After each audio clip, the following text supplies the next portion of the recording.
Assalamualaikum warahmatullahi wabarakatuh. Salam sejahtera bagi kita semua. Perkenalkan, nama saya Ardin Rozandi, merupakan salah satu tenaga pendidik, dosen program studi S1 Teknik Sipil di Universitas Nusa Putra. Pada kesempatan kali ini, saya akan memaparkan salah satu mata kuliah yang saya ampu, yaitu Teknik Lalu Lintas dengan bobot 3 SKS, memiliki kode mata kuliah SP22020 yang ditempuh oleh mahasiswa semester 4. Mata kuliah Teknik Lalu Lintas membahas prinsip, analisis, dan evaluasi lalu lintas untuk mendukung perencanaan serta pengelolaan infrastruktur transportasi. Materi yang dipelajari meliputi konsep dasar lalu lintas seperti kapasitas jalan, volume, kecepatan, dan tingkat pelayanan. Selain itu, proses pembelajaran mencakup teori, latihan perhitungan simulasi, dan studi kasus lapangan untuk memberikan kemampuan analitis dan praktis dalam mendukung pengambilan keputusan terkait transportasi. Setelah mengikuti mata kuliah teknik lalu lintas, mahasiswa diharapkan mampu, yang pertama menjelaskan konsep dasar teknik lalu lintas, yang kedua menganalisis dan mengevaluasi kinerja ruas jalan luar kota dan perkotaan berdasarkan PKJI atau Pedoman Kapasitas Jalan Indonesia. Ketiga, menjelaskan prinsip kerja simpang tak bersinyal dan bersinyal.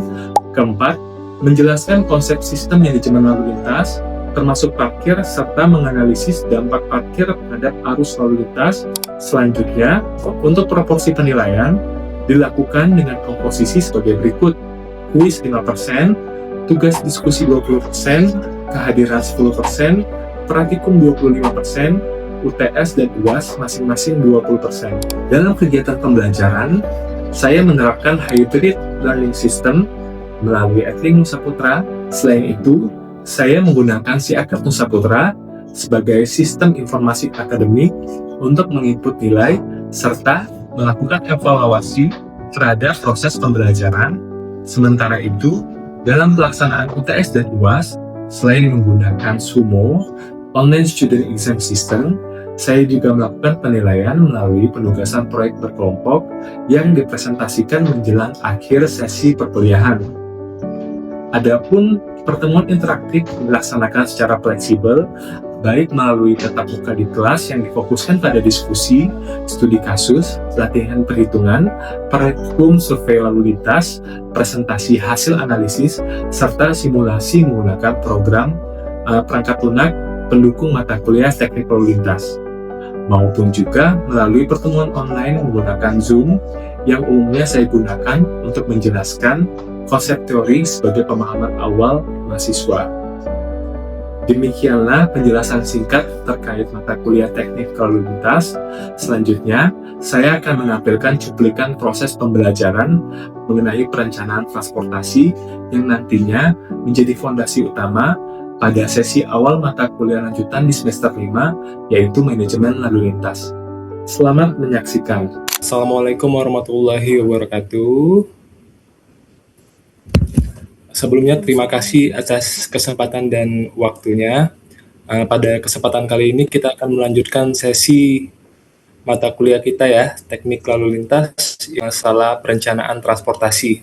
Namun masih dasar dan konsep transportasi ini, tentunya saya akan sedikit dulu kulik tentang konsep dasarnya, definisi, tujuan, perencanaan transportasi, serta strategi apa saja dalam pengaturan perencanaan transportasi, dan implementasinya, seperti studi kasus dan juga hal-hal yang pertimbangan dalam perencanaan transportasi.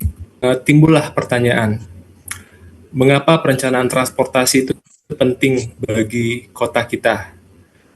Kita sebagai pengampuh di teknik sipil tentunya memiliki suatu hal-hal yang menjadi pertimbangan, karena tanpa perencanaan transportasi yang tepat, tentunya kota yang akan menghadapi berbagai macam kendala transportasi akan mengalami suatu hal-hal negatif seperti kemacetan, polusi yang meningkat, serta penurunan kualitas hidup. Nah, ada 4 yang menjadi variabel yang mengapa perencanaan transportasi itu penting bagi kota kita. Yang pertama, mengurangi kemacetan. Perencanaan transportasi untuk mengoptimalkan pastinya waktu tempuh dan juga penggunaan dalam infrastruktur jalan. Yang kedua, ada juga tentang meningkatkan keselamatan. Perencanaan transportasi mampu mengurangi angka kecelakaan dan juga menciptakan lingkungan yang aman dan mengurangi emisi. Jadi transportasi ini juga kita harus mementingkan lingkungan dengan cara bagaimana transportasi itu mampu menurunkan polusi udara serta dan akhirnya nanti tidak berdampak ke lingkungan atau dampak lingkungan itu dapat kita minimalkan. Dan juga terakhir variabel tentang meningkatkan aksesibilitas. Nah, aksesibilitas ini tentunya tujuannya untuk memperbaiki dari mobilitas perkotaan untuk pergerakan dari perencanaan transportasi tersebut.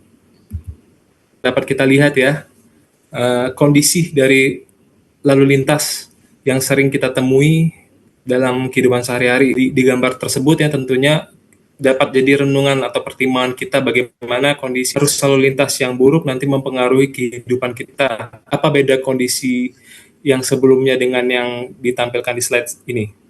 Mungkin ada yang ingin memberikan pendapat? Bapak, saya tanggapan tentang foto itu. Kalau dibandingkan dengan foto yang tadi, di sini lebih lengkap, Bapak. Di sini ada trotoarnya. Nah, dapat kita simpulkan ya, kondisi pada foto ini menunjukkan kondisi karakteristik yang ideal. Kenapa? Tadi yang disebutkan karena cukup lengkap dalam fasilitas, terus juga ada arus kendaraannya yang teratur ya, tidak ada kemacetan, terbukti dengan jalan yang agak sedikit lenggang. Waktu tempuh dapat diprediksi karena tidak ada tundaan lalu lintas. Dengan tidak adanya tundaan ini yang dapat kita lihat di foto, tentunya otomatis dari segi keamanan ya, tingkat kecelakaannya dapat dikatakan mungkin minimal. Dari segi tidak adanya kemacetan juga mampu mempengaruhi dari segi emisi karena efisiensinya juga bahan bakar yang optimal. Terus juga dari segi kenyamanan terjamin karena kalau kita lihat ya di gambar ada tidak tercampur, ada fasilitas untuk pengguna kendaraan 4, atau juga ada pengguna kendaraan sepeda atau roda 2, terus juga ada pedestrian untuk pejalan kaki sehingga memberikan suatu kenyamanan bagi pengguna jalan itu khususnya pada masing-masing karakteristik. Perencanaan transportasi ini sangat diperlukan dan dibutuhkan dalam kita pelajari dalam teknik sipil. Bagaimana dengan infrastruktur modern di gambar ini dengan desain yang baik tentunya dapat secara signifikan ya meningkatkan efisiensi lalu lintas terutama pada saat perencanaan transportasi. Nah, perhatikan bagaimana perencanaan yang matang menghasilkan sistem yang lebih terelemen seperti pembagian jalur khusus untuk pengguna kendaraan umum, rambu-rambu yang informatif, serta sistem drainase yang mungkin kalau kita lihat di sini yang cukup baik berkontribusi tentunya dalam kelancaran serta keamanan lalu lintas. Sampai di sini mungkin ada yang ingin ditanyakan? Izin bertanya mengenai pendapat Bapak tentang tantangan-tantangan terbesar apa saja dalam penerapan perencanaan transportasi di kota-kota besar yang ada di Indonesia. Terima kasih. Spesifik nanti kita jelaskan di semester yang akan datang tentang manajemen lalu lintas. Tapi kalau secara umum, kalau menurut perspektif saya, teknik sipil, pengampu transportasi, perencanaan lalu lintas, tantangannya cukup banyak dan saling berkaitan. Yang pertama mungkin tentang masalah anggaran. Tentunya memerlukan anggaran yang cukup banyak ya dan mumpuni dalam perkembangan sistem transportasi. Jadi otomatis dari segi biaya cukup besar. Terus juga koordinasi aksi. Jadi perencanaan transportasi ini dapat dikatakan berhasil ya dan tidak dapat bisa dikerjakan hanya oleh satu pihak saja. Jadi tetapi harus dilibatkan berbagai macam instansi seperti pemerintah, yang pertama. Kedua, ke akademisi seperti kita, dan juga sektor swasta mungkin bisa masuk, dan juga masyarakat. Selain itu juga tentunya perilaku masyarakat juga menjadi tantangan. Sebagai apa perencanaan ya, pengennya nanti di Sukabumi misalnya kita jadikan studi kasus, pengennya nanti ada gratis yang bisa melayani dari titik A ke titik B, tapi tidak dijaga siasatnya. Jadi perlu adanya penggabungan dalam berbagai macam sektor untuk menjaga.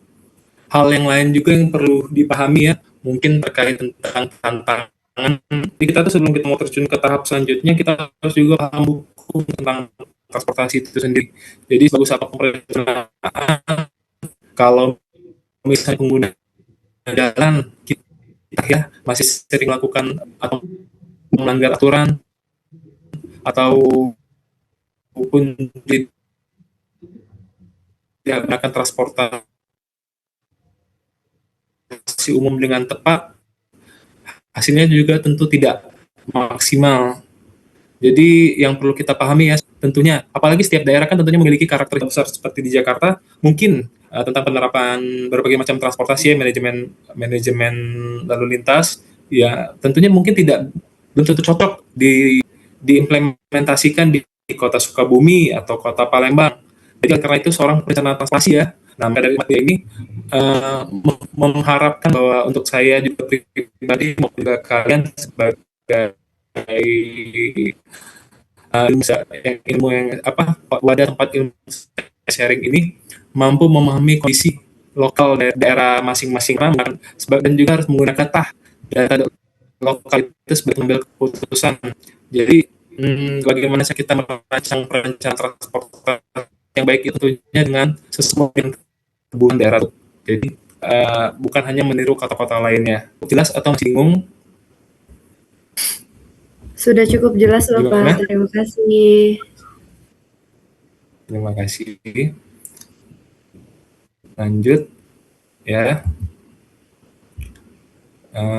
Ke tahapan tentang memahami definisi dan juga tujuan transportasi, perencanaan transportasi. Nah, kalau secara definisi ya tentunya kita ketahui, mungkin ini kan PPT ini sudah saya bagikan 1 minggu sebelumnya melalui platform Edlink ya. Jadi perencanaan transportasi ini secara definisi dapat kita sebutkan adalah penerapan strategi dan teknologi yang untuk mengoptimalkan pergerakan. Lanjut ya, prinsip-prinsip utama dalam perencanaan lalu lintas. Yang pertama tentang perencanaan terpadu dan perencanaan lalu lintas. Maksudnya itu mengintegrasikan suatu perencanaan lalu lintas dengan ruang kota serta pembangunan infrastruktur lainnya. Lanjut, pendekatan kedua tentang pendekatan basis data. Jadi menggunakan data lalu lintas yang real time pada saat kondisi existing di suatu kondisi jalan yang dilewati oleh transportasi dengan kondisi data yang existing atau real time tersebut, kita dapat menganalisa atau menganalisis serta mengambil keputusan yang tepat dari hasil data tersebut. Lanjut ke partisipasi publik. Maksudnya partisipasi publik itu bagaimana melibatkan kita sebagai pengguna jalan atau masyarakat dalam proses perencanaan untuk mendapatkan suatu masukan dan dukungan. Kita sudah memiliki survei dari segi ahli transportasi, mungkin ada juga masukan dari luar atau mungkin masyarakat dari lingkungan transport jalan tersebut yang mungkin bisa dijadikan pertimbangan, baik itu saran ataupun juga suatu dukungan dari masyarakat tersebut. Lanjut prinsip yang keempat ya, prinsip utama dalam perencanaan keempat adalah dari segi fleksibilitas dan juga adaptabilitas. Maksudnya itu adalah tentang bagaimana kita mendesain sistem yang dapat beradaptasi dengan perubahan kondisi dan juga kebutuhan. Dan terakhir tentang balik lagi, kita tuh selalu penutupan tentang perencanaan transportasi ini harus apa hasil akhirnya agar menjadi suatu transportasi yang modern adalah fokus pada keberlanjutan. Maksudnya memprioritaskan solusi yang mendukung suatu lingkungan dan juga kualitas hidup yang panjang agar nanti dapat digunakan anak cucu kita nantinya lebih baik lagi atau lingkungan tetap terjaga. Sini mungkin ada yang saya ingin tanya, kalau melihat kondisi lingkungan saudara-saudari ya, transportasinya, mana kondisi tempat tinggal kalian terkait kondisi transportasinya, sudah cukup memadai atau ada yang perlu diperbaiki? Ingin memberikan pendapat? Kalau pendapat saya sih Pak, dengan melihat kondisi di daerah terutama Sukabumi, karena saat ini saya lagi tinggal di Sukabumi, itu bukan hanya infrastruktur jalannya aja sih yang perlu diperbaiki, tapi juga optimalisasi tentang penggunaan angkutan umum, khususnya angkot. Karena di Sukabumi itu banyaknya pengendara angkot. Jadi karena pengendara angkot itu sering berhenti di tengah jalan, jadi merusak arus lalu lintas dan memperparah keadaan. Contohnya pada saat jam-jam tertentu, karena lalu lintas itu padat dan angkot-angkot itu suka berhenti di tengah jalan karena nunggu penumpang, biasanya rute yang bisa cuma 10 menit sampai, tapi karena terjadinya kepadatan arus lalu lintas diakibatkan oleh angkot itu, arus lalu lintasnya terhambat. Jadi menurut saya pemaksimalan pengaturan kendaraan angkutan umum di Sukabumi. Perspektif dari temennya, berarti kurangnya kesadaran masyarakat lah, kita katakan masyarakat pengguna jalan terkait untuk mengoptimalisasi penempatan yang tepat. Tadi dijelaskan tentang angkutan umum yang parkir sembarangan, biasanya di bahu jalan ya mungkin, atau badan jalan, sehingga mengganggu aktivitas perjalanan, dan akibat aktivitas perjalanan terganggu tentunya tundaan lalu lintas ataupun juga kemacetan terjadi. Bahkan juga nanti mungkin pada saat yang kita lihat ya, ada di beberapa titik di Sukabumi, mungkin kita pernah lihat di Simpang 3 Cisaat, ada dagang yang menjajakan dagangannya di bahu jalan atau bahkan badan jalan, hingga memakai tempat untuk pergerakan transportasi, dan akhirnya nanti tentunya mengakibatkan permasalahan lain. Terus juga mungkin di Sukabumi, tentang saya lihat ya, masih bukan Sukabumi saja, mungkin sebagian besar kota di Indonesia masih menurut saya perlu perbaikan dari segi transportasi umum.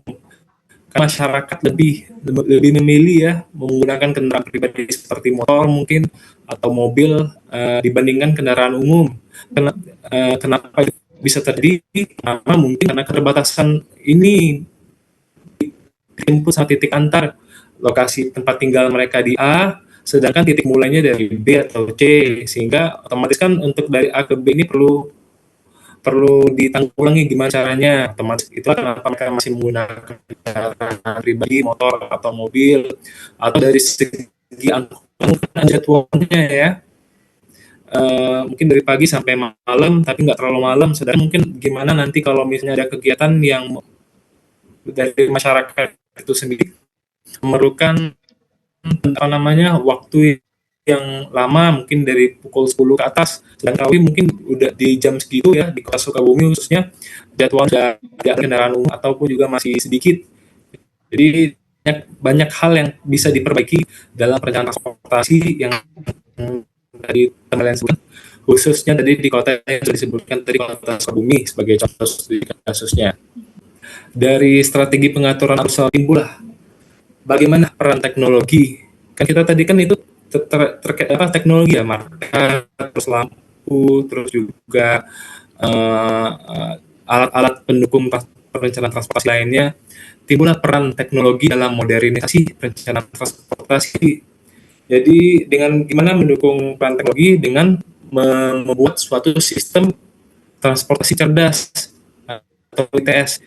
Jadi sistem transportasi cerdas ini merevolusi tentunya cara kita untuk mengelola lalu lintas, memanfaatkan teknologi untuk meningkatkan suatu efisiensi ya, dan keamanan, serta sistem transportasi cerdas ini bukan suatu teknologi, melainkan suatu kebutuhan dalam kehidupan kita, apalagi khususnya di kota-kota yang ingin maju.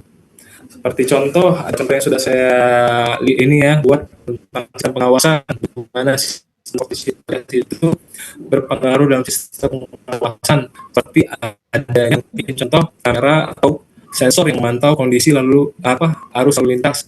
Sekarang kan kota besar di Sukabumi juga, di kota Palembang, kota Jakarta sudah ada sensor ya untuk melihat atau apakah pengguna jalan tertib atau sesuai tidak menggunakan jalannya menurut kapabilitas dari pengguna jalan itu sendiri. Kita bisa melihat dari sistem pengawasan itu, kecepatannya mungkin, dan berbagai macam hal lainnya. Terus dari segi lampu yang adaptif itu maksudnya tadi saya sebutkan sistem transportasi ini mampu menyesuaikan durasi maupun berdasarkan kepadatan lintas pada jam-jam tertentu. Dari segi informasi pengendara ya, sistem transportasi cerdas ini mampu menyediakan data lalu lintas dan rute alternatif melalui atau aplikasi yang bersama seperti contoh Google Map atau Waze dan lain sebagainya untuk menyampaikan suatu papan informasi terkait apa yang terjadi pada lokasi tersebut. Seperti contoh kan di Google Map nih, misalnya kita ketik dari suatu lokasi lainnya ada kecelakaan, udah bisa dilihat nih kecelakaan, misalnya ada tanda atau ada hambatan perbaikan sejenisnya. Jadi itu bentuk dari di Indonesia sudah mendukung sistem transportasi cerdas. Dari segi mungkin manajemen parkir ya, sistem yang menunjukkan ketersediaan tempat. Jadi manajemen parkir ini mampu mungkin dengan adanya sistem transportasi cerdas itu ada sistem ya yang menunjukkan ketersediaan tempat parkir secara real time. Nah, ini sudah bisa ditemui di berbagai macam tempat lokasi juga. Mungkin contohnya di mall. Di mall itu kalau kita sebelum masuk ada beberapa mall udah bisa lihat jumlah parkir, jumlah sisa ketersediaan atau udah full atau gimana. Itu sudah bentuk bagian dari sistem transportasi cerdas, namun masih sedikit sekali. Tapi mungkin untuk kedepannya berapa tahun kemudian pengaplikasiannya bakal lebih banyak lagi. Dan terakhir dalam penanganan insiden, jadi deteksi cepat akibat detail informasi pengguna kendaraan lebih cepat masuk dapat menjadi suatu solusi dalam penanganan suatu insiden yang terjadi di jalan tersebut dalam bentuk suatu modernisasi perencanaan transportasi. Kita lanjut ya. Nah, ada 4 tantangan umum dalam menerapkan sistem perencanaan transportasi. Yang pertama, keterbatasan anggaran.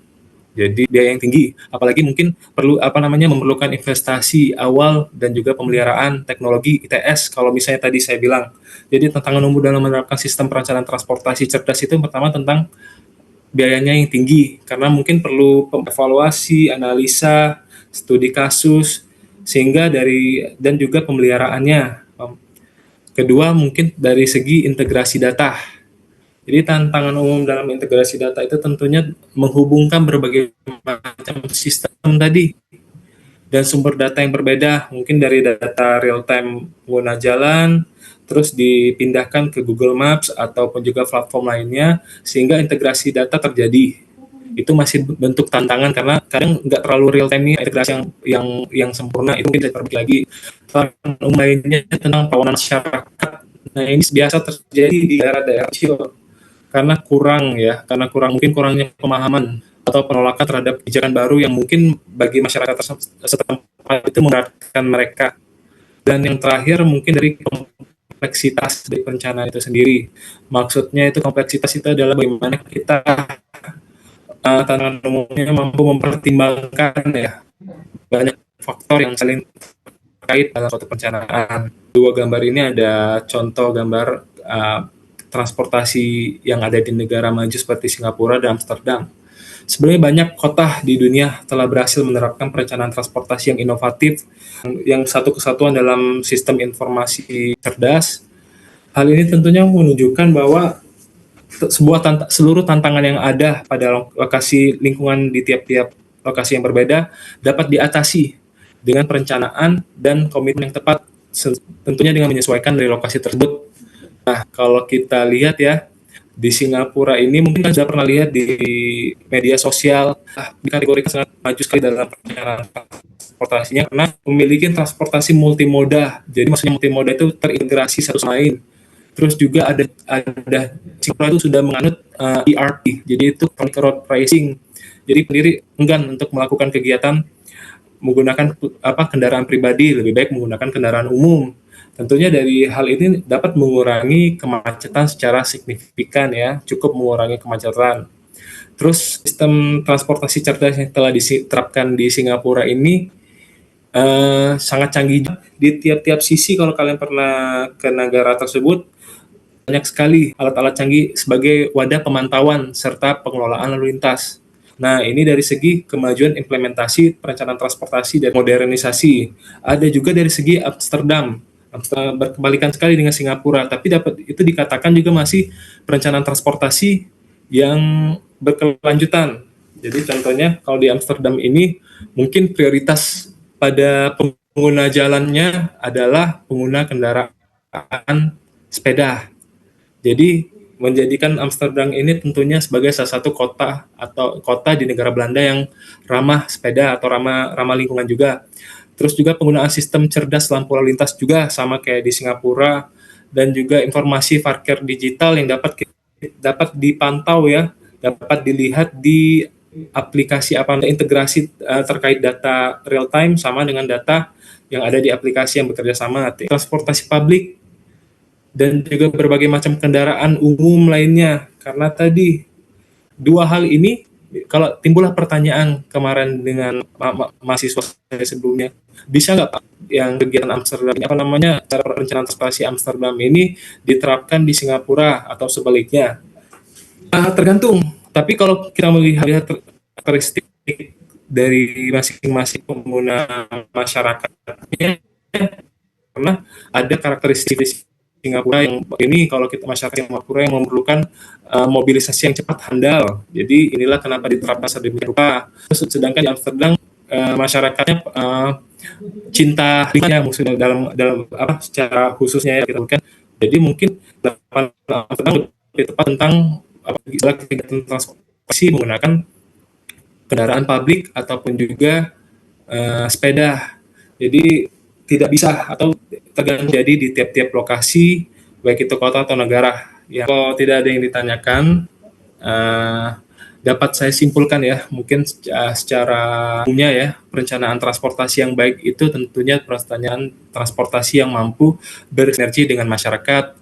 Tentunya dengan sinergi masyarakat itu kita harus mempertimbangkan juga kebijakannya, dan akhirnya nanti dapat tercetuslah suatu perencanaan transportasi yang kita harus juga mengedukasi, memberikan suatu kesadaran atau edukasi masyarakat tentang pentingnya menjaga, terus juga mengelola tentang partisipasi masyarakat tentang solusi transportasi yang perencanaan transportasi yang berkelanjutan. Ya, kesimpulan akhir yang dapat saya sampaikan mungkin kolaborasi antar stakeholder kuat untuk mencapai suatu tujuan bersama, baik itu dari kita sebagai dari pemerintah, dari masyarakat, serta pihak instansi swasta dan juga lainnya. Nah, itu saja mungkin yang dapat saya sampaikan dalam sesi kali ini tentang perencanaan transportasi. Mungkin saya dapat tutup perjumpaan kali ini dengan mari kita sebagai masyarakat Indonesia, pengguna kendaraan transportasi, bersama-sama kita membangun masa depan ya dengan lalu lintas yang baik